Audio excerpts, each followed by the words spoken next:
Welcome to the Daily Architect, your daily blueprint for faith, leadership, and purposeful living. One insight, one challenge, one step closer to the life God is calling you to build with K.A. Perkins. Everybody has goals. Lose the weight, start the business, write the book, read the Bible, fix the marriage, build the company, get out of debt. But here's the problem. Goals don't separate successful people from unsuccessful people. Systems do. Every January, millions of people write goals. By February, most have already quit. So here is today's question. Do you have goals, or do your goals actually have you? Welcome to the Daily Architect, the daily podcast from Avodah Dynamics, where we help you build your life, your purpose, and God's kingdom one intentional decision at a time. Because here we believe one simple truth: work is worship. In psychology, there is something called goal theory.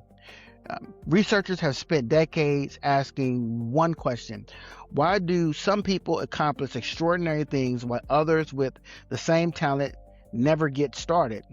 And the answer surprised them. It wasn't intelligence, it wasn't education, it wasn't luck, it was clarity. One of the most respected researchers on the subject, Edwin Locke, discovered that people perform better when their goals are specific, challenging, and meaningful. Think about the difference. I want to read more versus I'm going to read 10 pages every morning before work. One is a wish, the other is a commitment. Goals work because they focus your attention. They organize your efforts. They increase persistence. They force you to develop strategies instead of excuses. Without a goal, your energy gets scattered. With a goal, your energy gets concentrated, like sunlight through a magnifying glass. That is how it looks when goals are channeled or concentrated. But here's where most people stop. They think writing the goal is the victory. It isn't. A goal tells your mind where to go. A system tells your body what to do. You can write become financially free on a vision board, but unless you create a budget, save consistently, invest wisely, and stop buying things you can't afford, the goal is just an expensive wall art. Goal theory also teaches something really fascinating. People are most motivated when the goal stretches them, but doesn't crush them. Too easy, you get bored. Too impossible, you give up. Growth lives in the area of tension, and God understands this. He rarely asks us to do everything at once. He asks us to take the next faithful step. When Moses stood at the Red Sea, God didn't show him the promised land. He told him, move forward. One step, one act of obedience, one decision. There's another part of goal theory that doesn't get enough attention. It's called goal commitment. Simply put, people achieve goals they actually believe belong to them. Let me say that again. People actually achieve goals they actually believe belong to them. You always fight harder for a goal connected to your identity than one that is borrowed from someone else's expectations. That's why comparison is so dangerous. When you try to live someone else's assignment, someone else's timeline, someone else's definition of success that God did not call you to, it creates frustration. God didn't call David to build the ark. He called him to defeat Goliath.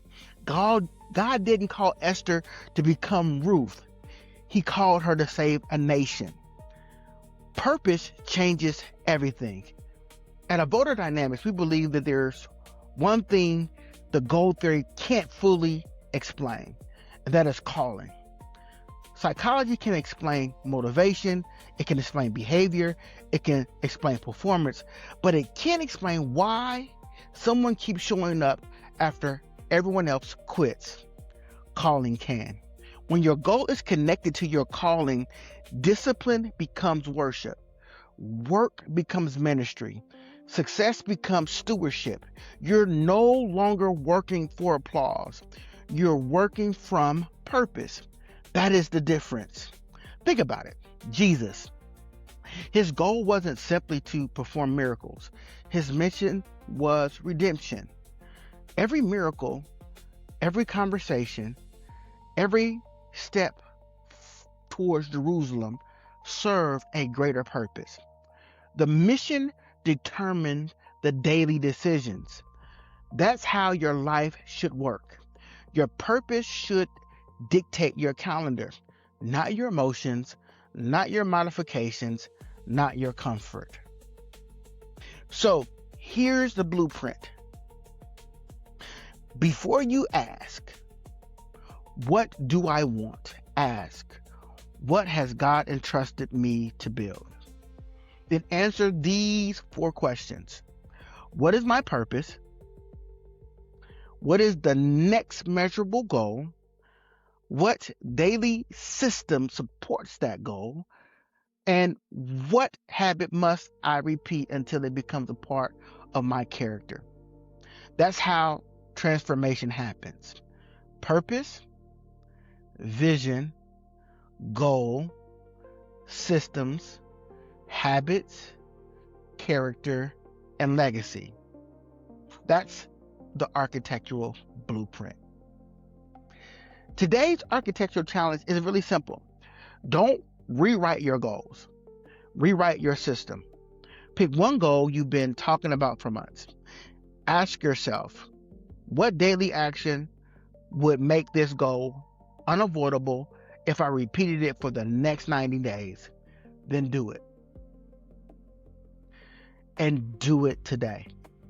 Not perfectly, but consistently. Because consistency beats intensity every single time. So, your future isn't hiding in some magical breakthrough. It isn't hiding inside routines you're choosing today. Goals give you direction, systems create momentum, habits produce transformation, and purpose gives it all eternal meaning. Don't spend another year collecting goals. Build the systems that make them inevitable. Once again, thank you for joining me for another episode of The Daily Architect. If this episode challenged you, share it with someone who's setting goals but struggling to make progress. Remember, purpose gives you vision. Vision creates goals. Goals require systems. Systems build habits. Habits shape character. Character leaves a legacy. I am K.A. Perkins. Keep building, keep believing, keep showing up, and never forget, work is worship. See you next time.